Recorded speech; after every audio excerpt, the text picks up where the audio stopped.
Narito ako sa isang lugar na di ko maintindihan.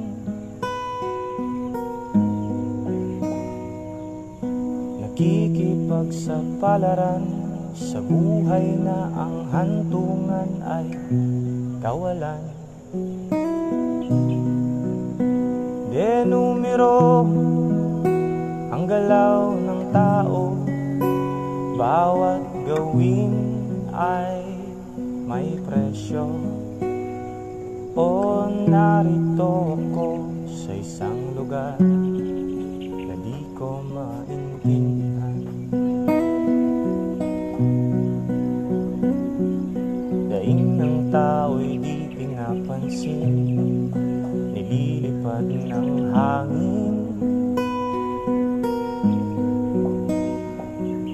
Pangkain sa araw-araw ay di malaman paano pagkakasyahin.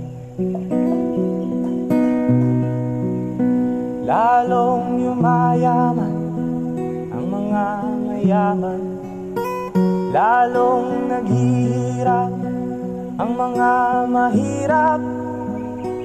O narito ko sa isang lugar na di ko maintindihan.